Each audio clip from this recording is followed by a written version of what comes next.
Chapter 2. Remembering. The Children on Charlie. From Charles T. Munger, Jr.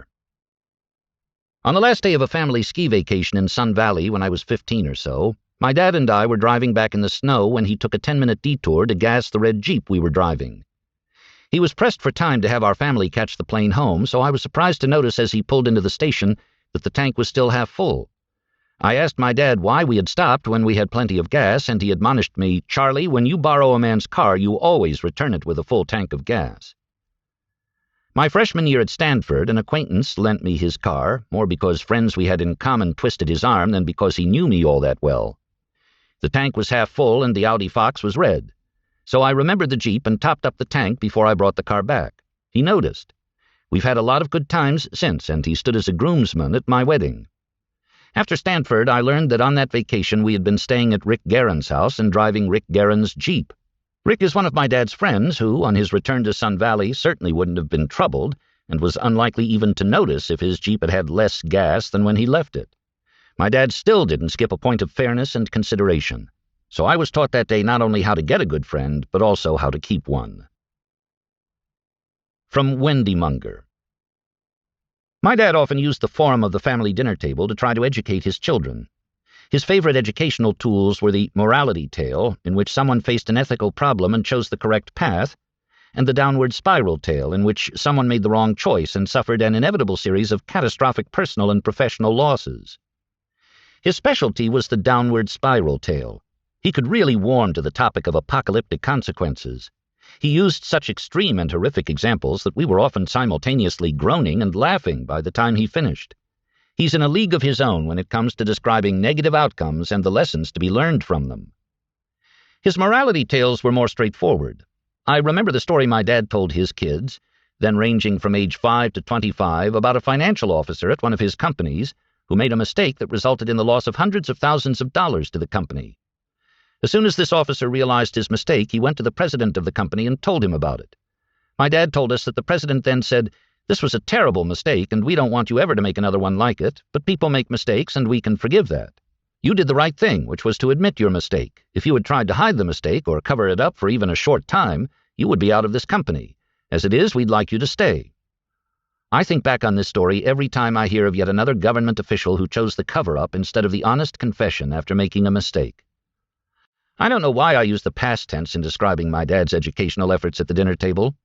His oldest children are heading toward their 60s, the table is now crowded with grandchildren, and he's still using his distinctive style of storytelling to keep us on the side of the angels.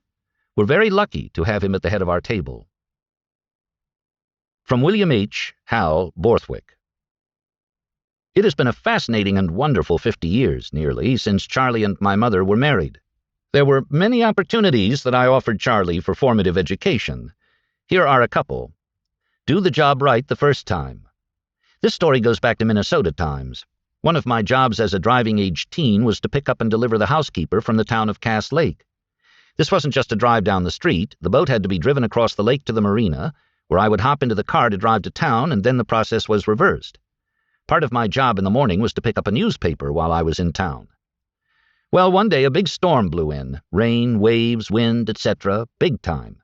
With all the excitement and difficulty, I did get to town in the morning and returned with the maid, but I forgot the paper. Charlie and I had a 1 second or so discussion after I answered the question, "Where's my paper?" in the negative. Go back and get the paper and never forget it again. So back I went through the storm to get the paper, bouncing in the waves with rain sheeting off the boat, thinking to myself that I wasn't going to allow anything like this ever to happen again. Be responsible.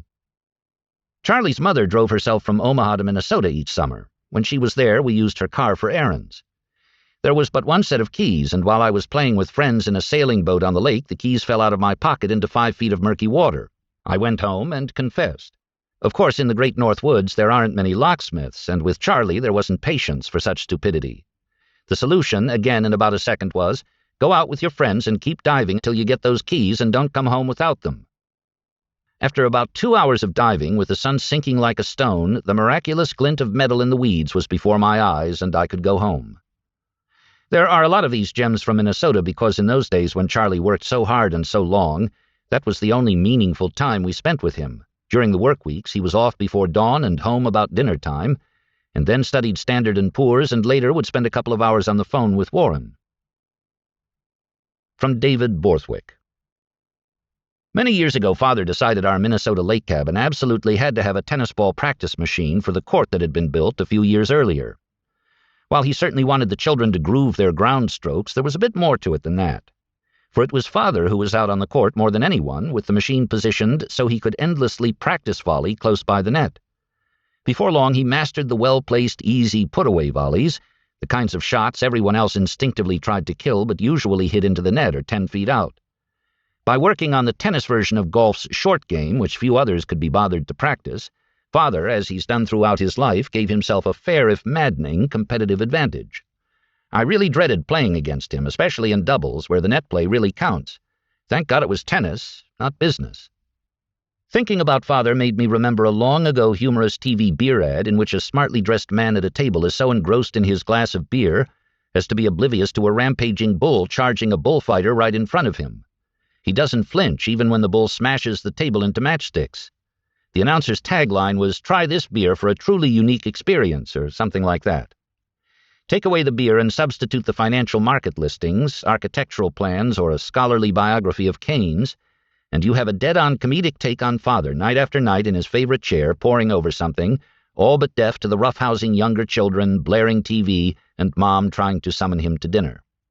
Even when not reading, Father was often so deep in contemplation that a routine drive to take Molly and Wendy back to Pasadena could have turned into an excursion to San Bernardino without Mom calling out the correct freeway turnoffs. Whatever was on his mind, it wasn't the outcome of a football game or a botched golf shot. Father's ability to Chinese wall off the most intrusive distractions from whatever mental task he was engaged in, a practice alternately amusing and irritating if you were trying to get his attention, accounts as much as anything else for his success. From Charlie Munger. When I went to college in 1966, I was very lucky to have been thoroughly steeped in Daddy's influence. In an angry and radical era, I would buy the Wall Street Journal or Fortune at the subway kiosk just outside the college gates, tuck it under my Oxford cloth arm, and stride off to economics and business classes. People were occupying the dean's office, going to jail. I was in the basement of the Lamont Library learning how to read a balance sheet. Daddy raised us to be skeptical, even contrarian, and that was a particularly helpful way of thinking to carry into the maelstrom of the late 60s. Over many years, sitting in the library at our house on June Street, he had told us often funny stories of people who either followed the group too blindly or lashed out too reflexively. Crazy, maladjusted, pompous, self-satisfied. We knew from his adjectives what he thought we should avoid. In Minnesota, he found a way to hardwire the same message into our very bodies. He had arranged for the old Larson Boat Works to make us an aquaplane, a heavy wooden affair we stood on as he towed it behind the boat. He would make sharp turns to see if we could hold on, and the only way to avoid the disgrace of a fall was to keep shifting our weight to compensate for the extreme angles. Then, and on into the future, I would always be viscerally terrified if it seemed any thought or activity was getting out of hand in one direction or another. When I was in college, Daddy had 7 other children to raise, worked in a seedy part of Spring Street, and owned but one company, a small grimy outfit that made motor additive. But he saw these were unhinged times. He sent me the allowance of a much richer father, keeping me in professionally ironed shirts and making me feel sharp as a bandbox. From 3,000 miles away, he continued to help me keep my balance. I could go on. Suffice it to say that our father has always known what he was doing, as a parent as in so much else. I appreciated it greatly. I still do. From Emily Ogden. "You have your father's hands," my husband remarked out of the blue as we shared a glass of wine. I looked at him, a little stunned, not by the comparison, but by his telepathy. I'd been devising a short piece about my father, and the very subject had been on my mind. I had already noticed that my oldest son's hands are like his grandfather's, with fingertips slightly squared and nail beds shaped like teacups rather than ovals. But it's something about the way our hands take positions that first sparks the comparison. My father, my son, and I all cross our hands behind us in the same distinct manner, the left hand holding the wrist of the right as we walk, mine's elsewhere. "What is it about my hands exactly that reminds you of my father's?" I asked. "It's in the U, where your index finger curves into your thumb," he said, showing me. "It's the way you hold things there." My father is holding his hands out above me. His fingers are curled and his thumbs are pointing at each other, like handles on a bike. I reach my girl arms up straight, and I grasp each of his thumbs as he lifts me off the ground. I hang on, delighted, until my strength is spent, and when one child is too big for thumbs, there is always another down through the line of grandchildren. Sometimes we'd get him to put down the Wall Street Journal and play sandwich. As he sits in the green armchair in the library, we pile on like the bacon, lettuce, and tomato of a BLT, his hands squeezing us together in a multi-layered hug. My father holds a perfect chicken egg. We've won the father-daughter egg toss, earning me one of my favorite possessions, a marble cube sprouting gilt acanthus leaves with a life-size golden replica of an egg on top. This trophy sits on my desk, reminding me of the sunny day when my dad was so present and so gentle as to keep a flying egg from breaking in either of our hands. My father's hands knew the tensile strength of different fishing lines by feel. They tie on a chartreuse jig or a plain old hook. His hands rise to his lips, where he cinches his knots with his teeth and bites off the extra line. His hands get wet reaching into tin bait buckets. They pinch twisting black leeches, or one of Leroy's famous minnows, guaranteed to catch fish or die trying.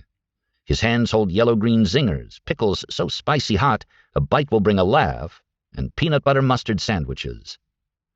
My father's hands rise early with the rest of him and appear at the edges of the business pages. In Minnesota, he might crumple this newsprint into loose balls, build kindling pyramids, strike long hearth matches, and press spade-shaped wooden bellows. With the fire lit, he might cook blueberry buckwheat pancakes on the Ben Franklin wood stove, using an old wood-handled spatula with chipped red paint. But if you play password and give the clue Charlie Munger's hands, anyone will first answer books. No matter where he is, his hands are always holding open a volume, typically a Ben Franklin biography or the latest treatise on genetics. One might also answer graph paper for the buildings he's been designing. When I think of my father's hands, I also see them up on stage, in front of thousands in Omaha every year. His fingers encircle a Diet Coke, pinch peanut brittle or the stick of a dilly bar, or try to search incognito through a See's Candies box, zeroing in on the rum nougat. His hands are crossed in front of him as he shakes his head, saying, "I have nothing to add," or they move to the rhythm of a longer philosophical answer, making all the hands in the stadium clap together. My father's hands, gesturing alongside every colorful joke and guiding story, have molded me as surely as a sculptor's. I can be nothing but glad and grateful for the touch of my father's hands in mine and in my son's. From Barry Munger. Several years ago I came across a book by Calvin Trillin called Messages from My Father, a memoir about Trillin's father Abe, who was born in Ukraine, grew up in Missouri, and spent much of his career operating neighborhood grocery stores in Kansas City. Abe Trillin regarded thrift as a moral virtue, paid his bills the day they arrived, and got up at 4 a.m. 6 days a week to pick the produce for his stores. A man of few words, he was nevertheless convivial, trenchantly funny, and spoke naturally to small children. He was skilled at cards. He was sardonic, but had an underlying optimism that one could get along in the world with the proper outlook and character. The fact that my father shares many of these qualities, even if he's not known for his discernment about produce, does not fully explain my attachment to this light, deft, and anecdotal little book. Reading it somehow conjures my father for me, even though in the broad outlines of his life my father has almost nothing in common with Abe Trillin, other than the fact that my father once worked part-time at a Midwestern grocery store, Buffett & Son in Omaha. Like my father, Abe Trillin had a fundamental reserve, partially Midwestern in origin, that was at odds with his personable qualities. He did not regard a long drive in a car or a fishing outing as an opportunity to catch up. He did not linger on the telephone. His son eventually came to marvel at how much my father managed to get across to me without those heart-to-hearts that I've read about fathers and sons having in the study, or in the rowboat, or in the car. The title Messages from My Father comes from the author's surmise that his father must have been communicating his expectations through coded messages. "It's possible that my father had a code so subtle that I didn't know of its existence," he writes. Anyone who knows my father knows that his manner of expression is not always subtle, but he has many ways of sending his messages. If he doesn't like the way his bridge partner plays out a hand, for example, he might say, "You played that like a plumber." But if he wants to offer serious counsel to one of his children, he is more likely to couch the message in an anecdote, preferably delivered in a group setting so that no one is singled out. In both instances, he appears blunt and avuncular, that inimitable Charlie, but at the card table he uses a lack of indirection for harmless ribbing, and at the dinner table he uses indirection to spare feelings. He's more subtle than he appears. A friend of mine recently began an anecdote about my father by saying, "So your dad's sitting in his chair like Rushmore?" I knew exactly what he meant. Not many people can summon up the image of a 5,700-foot granite mountain and the faces of 4 presidents simply by taking possession of an upholstered chair, but my father can. All of the Munger children have at one time or another approached Rushmore to make a request and felt like Dorothy approaching Oz, except that Oz was more voluble. Rushmore did not always respond. Sometimes my father made a low, steady noise from somewhere around his larynx as though Rushmore had gone volcanic, but that was not so easy to interpret. Can you be more subtle than silent? Unlike Abe Trillin, perhaps, my father really does send messages in the form of speeches he has written, letters he has received and sent, and articles from various sources about social policy, psychology, business ethics, and law, among other topics. Many of them appear in this book. What doesn't appear is the note my father scrawled on the enclosure. The note is usually extremely brief and often just a send-to list, but every once in a while the note will have a wry fillip, like this one from 1996, which was appended to a long, appreciative letter from a Berkshire Hathaway shareholder in Sweden. "I hope you find this amusing," my father wrote. "If only I had the influence with my wife and children that I have in some other quarters." When I finished the Trillin book, I sent it to my father. Even if he didn't recognize himself in it, I figured he would enjoy the book's Midwestern milieu, the immigrant striving of the Trillin family, and the humor. The book is written with so much affection that I thought I could even use it to communicate such feelings to my dad indirectly, which is the preferred route. At the very least, I thought the book might reassure my father that his messages were being received, even if they were not always heeded. About a week later, the book came back in a padded envelope with an address label supplied by his secretary. There was no note, so I wasn't sure whether he had read the book or rejected it. It seemed untouched, so I concluded that my message had gone unreceived, loose pages tossed on Rushmore. Not much escapes my father, however. It turned out that he had simply instructed his secretary to send copies to the whole family. From Philip Munger. Some of my most affectionate memories of my father are of shopping for clothes at Brooks Brothers and Marks & Spencer. Most people already know that father is not a big fashion man. He once said that he was nonconformist enough in his behavior and opinions that it made sense to chart a very straight course in attire. His going along with normal social customs and his sense of humor, he said, were what allowed his otherwise sometimes prickly temperament to harmonize with other people. I vividly recall going with my father to Brooks Brothers when it was still housed in that beautiful old wood-paneled building in downtown Los Angeles to buy my first serious suit. I must have been about 11 or 12. I can see those polished brass elevator doors opening. We looked through the racks. Father picked out a pinstriped, charcoal gray suit. When I was 16, we went to buy another suit, this time a 3-piece, which I wore religiously during my debate days. It kept the icy wind blowing off the lake at Northwestern during a tournament at bay. We bought at the same time a pair of wingtip shoes for my summer stint at the Daily Journal, a coming-of-age ceremony required by father for each boy, shoes which have lasted to this day. There is another theme here. When we bought a brown tweed coat at Marks & Spencer in London, father said, "This will always keep its crease." He admired both stores because they were durable institutions, and because their merchandise was, too, and fairly priced. Durability has always been a first-rate virtue in my father's view, along with ritual and tradition. He never had a desire to change his primary habits, sartorial or otherwise. Once he had, like Franklin, acquired them. I still shop at Brooks, partly because each year at Christmas father gives every child a gift card, which is perfectly timed for the winter sale. But I always end up going more often than that. One year I used his largesse to purchase trousers with pleats. My father looked at them askance and said, "Do you want to look like a jazz drummer?" In New York, Brooks is still housed in its grand old building. I think of my father every time I go. I'm very attached to the place. When I went to study at Oxford in winter 1988, he gave me an old Brooks coat of his, dating from the 40s, of a sort of tannish olive hue, I think, with a warm zip-in lining. As I walked home from the Bodleian Library each night, that nasty, damp, penetrating English cold would not get through. When I returned to the United States, I realized I'd left the coat on a bus. I wept at the loss. Even now, I wish I had that coat.